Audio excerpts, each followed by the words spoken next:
You're watching News 25. Local coverage you can count on. News 25 is brought to you by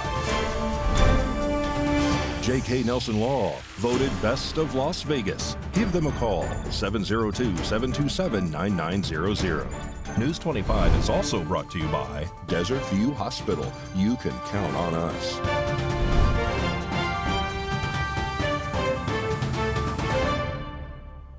Good evening. Today is Wednesday, June 14th. Welcome to News 25. I'm Missy Kohler. Brandon Schneider appeared in Judge Lane's courtroom on Monday for an arraignment hearing, and Rory has the details.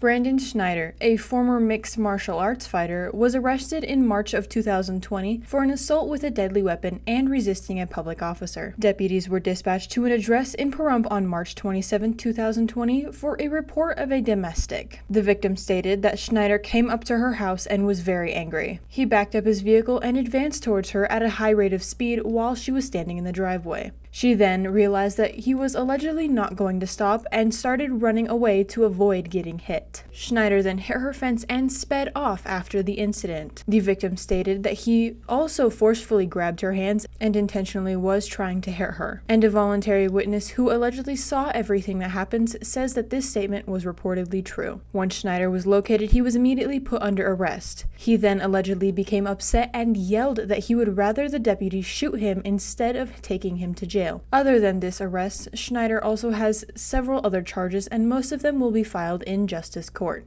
During this hearing, the attorneys brought up his custody rights, and both Judge Lane and Schneider spoke about this during the hearing. I would like to address his custody status, Judge, and make sure that this court imposes release conditions upon this defendant to include no drugs or alcohol, no contact with victim Jamie Schneider, unless there's a child support order in place and he's complying with that. No contact with victim Galen Yard, who he continues to have contact with, and generating new cases against her within the last month or two since this case has been in the Justice Court. He is in violation and continually threatening these victims that he's terrorized over the period. Is it violation of what? I believe previous orders at the Justice Court, but I want this court to renew and order no contact with either victim Galen Yard, Jamie Schneider, that he make all his future court appearances with this court, that he have no additional contact with law enforcement, and that he have no alcohol or drugs, including marijuana, while this case is pending, that he be subject to any random new ways.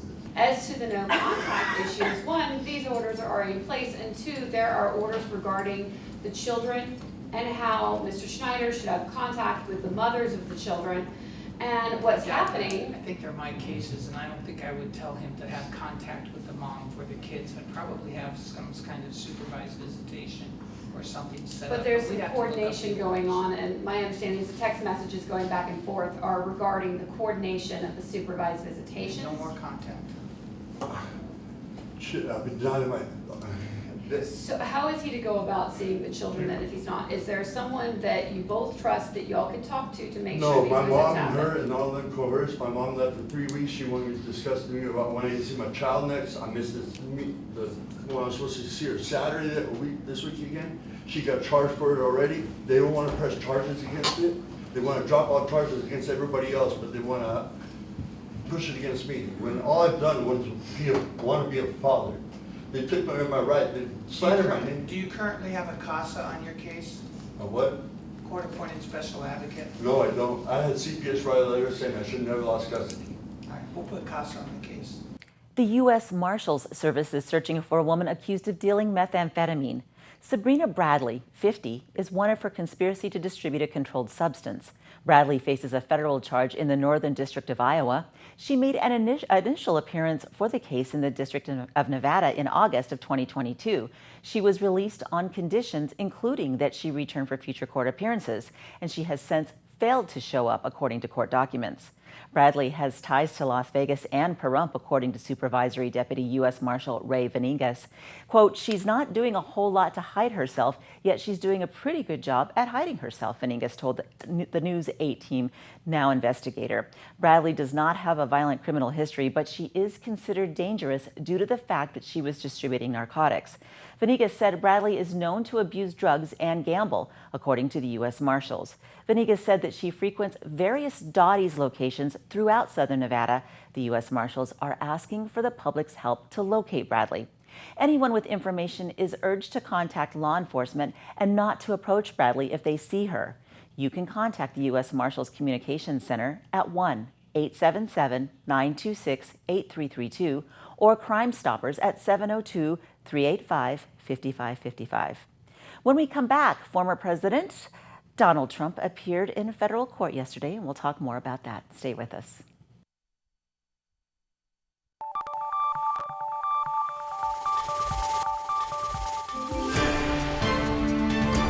You're watching News 25. Local coverage you can count on.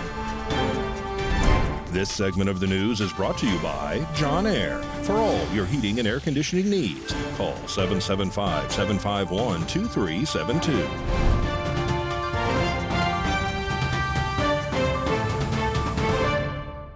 Thanks for staying with us.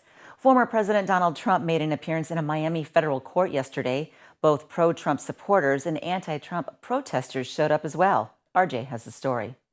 Supporters of former President Donald Trump honked their horns and screamed wildly as the former president arrived at the courthouse in downtown Miami to make his first appearance on criminal charges that he improperly held onto classified documents. Hundreds of journalists from around the world were also on hand at the federal courthouse, as were anti-Trump protesters. Among the crowd, some waved signs and flags, with the two factions at times shouting over one another. Journalists from China, the United Kingdoms, Australia, France, Luxembourg, New Zealand, Germany, and Switzerland were among the hundreds of reporters who have converged on the courthouse, some having spent several days camped out in the muggy heat. Those gathered outside did not interact with Trump, who rode in an SUV as part of a motorcade that entered the courthouse garage for his hearing on felony charges. Still, some sang happy birthday to Trump, who turned 77 today. The international attention and growing crowds were another sign of the extraordinary nature of the event and the person at the center of it. A criminal defendant like no other, Trump is the first former president to appear before a federal judge on criminal charges. He also is leading the Republican field for the 2024 presidential nomination, and has so far held his status as frontrunner, even as he has faced other legal troubles. Security was tight. A yellow tape police line and about a half-dozen federal police vehicles formed a barricade, keeping people from a palm tree-lined breezeway and the public entrance to the modern, largely glass Wilkie D. Ferguson Federal Courthouse. A police helicopter passed overhead at times, and about 24 Miami police officers circled the building's perimeter on bicycles. Miami Mayor Francis Suarez, who stopped by the courthouse Tuesday, has said the city is ready to handle any protests that occur, and that local law enforcement has experience handling large demonstrations. The scene included what is now a staple of a Trump appearance or rally: people selling t-shirts with Trump's face in a mock mugshot with large letters reading "Not Guilty." Others hawking hats, but also, fitting for Miami, mangoes. As people awaited Trump's arrival, some waved Trump 2024 flags supporting his bid for president. Another man who opposes Trump dressed in black and white prison stripes and held a sign reading "Lock him up." At times, people shouted past each other, and small groups of pro-Trump supporters and anti-Trump protesters squabbled and occasionally yelled obscenities at each other. Dominic Santana, who showed up in the jailhouse uniform complete with handcuffs and a plastic ball and chains, said he wanted to join the circus. Santana came to the U.S. as a child from Cuba and retired in Miami after decades, operating an eatery in the New York area. The 61-year-old considers himself a political independent and says his mother and daughter voted for Trump. A fellow New Yorker can spot a rat a mile away, he says. Frankly, he should have been locked up ages ago. Among those who arrived early were the father-son duo of Florencio and Kevin Rodriguez, who came to the U.S. 15 years ago as asylum seekers fleeing dictatorship dictatorship in Cuba. Wearing a shirt that reads, "Jesus is my savior, Trump is my president," the younger Rodriguez, Kevin, said it is possible that Trump is guilty of illegally retaining classified documents, but he questioned the fairness of the proceedings in light of what he said was prosecutors' lax attitude toward President Joe Biden and former Secretary of State Hillary Clinton, both of whom have also been accused of mishandling classified intelligence, albeit without any intention of hiding their actions. Even if he's guilty, we will still support him, says Rodriguez. A local man was arrested after allegedly breaking into another person's residence. On June 10th, Nye County Sheriff's Office deputies were dispatched in reference to an alleged burglary in progress. Upon arrival, officers were made aware that the male was allegedly in the residence. Officers immediately observed a white adult male allegedly hiding in the northwest corner of the residence near the front door. Officers made several announcements to the male and received no response, which prompted officers to force entry through the front door. Upon entry, officers located the male, who was identified as Matthew Ferguson. Ferguson was detained and read his Miranda rights, to which he stated he understood. According to the declaration of arrest, post-Miranda, Ferguson allegedly stated he entered through the doggy door and was waved in by the homeowner of the residence. However, the homeowner stated that he was out of town and didn't know Ferguson. Matthew Ferguson has been booked into the Nye County Detention Center under the charge of second-degree residential burglary. The Welcome to Fabulous Las Vegas sign has gone purple for Alzheimer's and Brain Health Awareness Month. The Welcome to Fabulous Las Vegas sign saw 89 lights around its perimeter go purple in recognition of Alzheimer's and Brain Health Awareness Month. On June 12th at 10 a.m., Clark County commissioners and representatives from the Alzheimer's Association switched on the lights in a special ceremony at the world-famous sign located on Las Vegas Boulevard, south of Russell Road. We are very excited to be turning the lights purple. We know that Alzheimer's is an awful disease, and not only just the physical toll that it takes on the person that is having those memory issues, but it's really emotional for the entire family that has to step up and care for their loved ones. So we use this month as an educational month to remind people of what's important, what you should look for, and how to get out in front of it early. Time now for sports. Here's Mikey with your report. Time now for your News 25 look at sports. Did anything happen in sports yesterday? Oh yeah, the Golden Knights are your 2023 Stanley Cup champions. They put the nail in the coffin for the Florida Panthers last night at T-Mobile Arena. 9-3 was the final score. Even before the NHL awarded Vegas an expansion team in June of 2016, the owner of the Golden Knights, Bill Foley, said he wanted to win the Cup in 6 years. Here we are, 6 years later. Before the game started, fighter jets from Nellis Air Force Base treated the fans to a flyover outside of T-Mobile Arena. Captain Mark Stone lifted the cup first. Jonathan Marchessault is your Conn Smythe winner. It's not official, but multiple sources say that the parade will be held this Saturday, June 17th at 7 p.m. on the Strip. Here's video from Toshiba Plaza when they won. What a scene.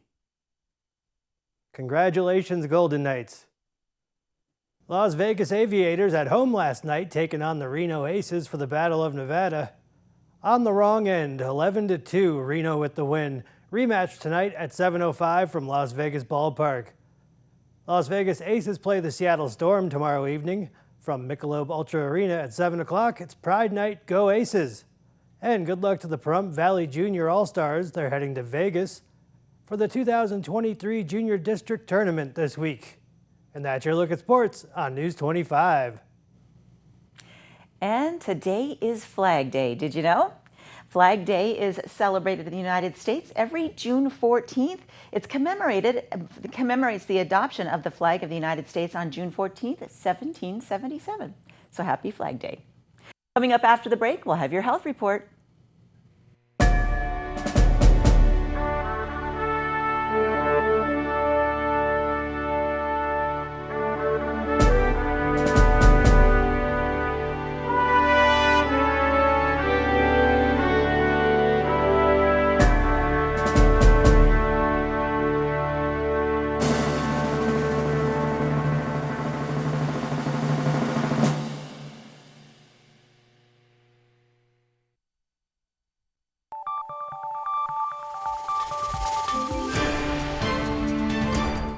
watching News 25.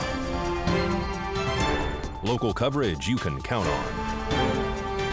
News 25 is brought to you by Mountain West Lawyer, Injury Attorneys, 727-9500. Welcome back to News 25.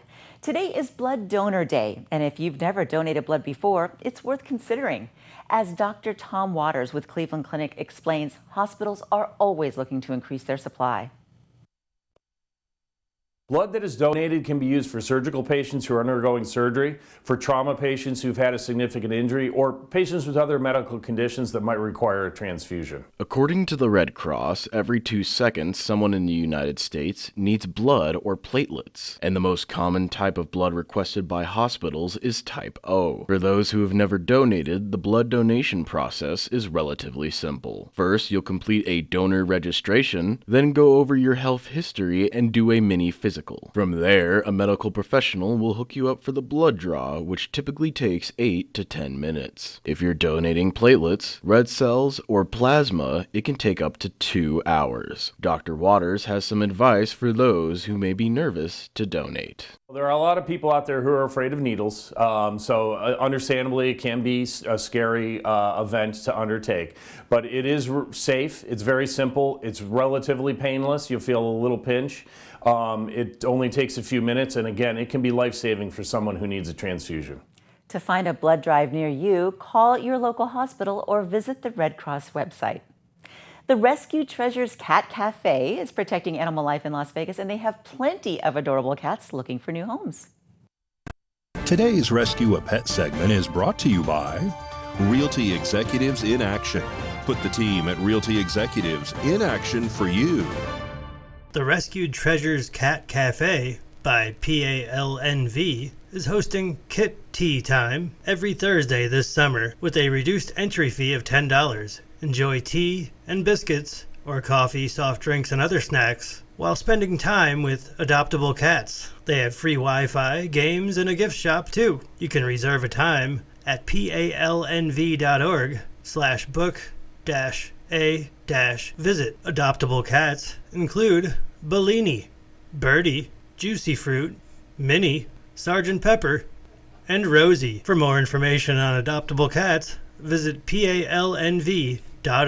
The Rescued Treasures Cat Cafe by PALNV is located at 4155 North Rancho Drive, Suite 150, Las Vegas, Nevada. Their phone number is 702-629-6351. News 25 Weather Cam is brought to you by Lerner and Rowe Injury Attorney's Office in Pahrump. In a wreck, need a check? Call 702-877-1500. Time now to take a look outside at the Lerner and Rowe weather cam. Was really a pretty nice day today, although some clouds moving in the afternoon. Everybody I talked to says this weather is so strange lately. What's going on? Well, hopefully John can tell us all of that after the break. Stay with us for weather.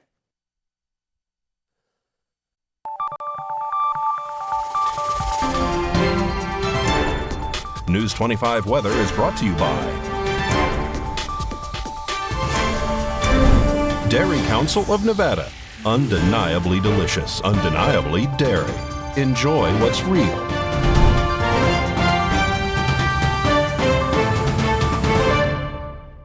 Hi, good evening. Kohler from the KPVM Channel 25 Weather Studios, all up and down the Ace Country Radio Network here in Nevada and worldwide on the local BTV app, the app you can give yourself as a gift for Flag Day. Hey, happy Flag Day. Why not? Fernley, 81 degrees, 84 out there in Fallon. Carson City saw just 79. But were they the Cool Spot Award winners? No, that would be Tonopah. Y'all so cool at 75. Goldfield, you almost missed out on the honors. It's just 76 degrees. Beatty saw 85. Amargosa, 94. Hot spot out in Las Vegas. 92. Poolside Mojito, yes sirree. And out in Death Valley, 103 degrees. No one's surprised. 2 days running. All right, here in the Paradise Pahrump, let's take a look. Our current temperature is 89 degrees. Was 90 just a little bit earlier. And that was today's high. Winds out of the southwest just 6 miles per hour. Felt good as the sun rose this morning on my shoulders at 5:25 a.m. It's setting this evening. Look for it about 8:02 as we have a gorgeous sunset under partly cloudy skies. We head to our low tonight of 69 degrees. Humidity at 31%. Yeah, smells like clouds. Yes, it is. Clouds. Thursday, Friday, check those out. Actually, might even see a little bit of rain. Some sprinkles here and there. Temperatures up in the low 90s, upper 80s, and then we get a clear day on Saturday. Gorgeous 10-mile-per-hour winds. Temperatures up to 96 degrees. It's going to be a great pool weekend. Sunday tempered somewhat by some winds kicking in, and those winds will stick with us Sunday and Monday, about 23 mile per hour. Average gusts, sunshine the rest of the week. Shouldn't be any problem with rain. We finish out the week close to 90 degrees, and that seems just about right. All right, make your plans for the weekend. It's going to be a good one. Back to the desk. Here's Missy Kohler. Thanks, John. Well, that puts a wrap on News 25 for tonight. Thank you so much for watching. I'm Missy Kohler. Have a wonderful evening.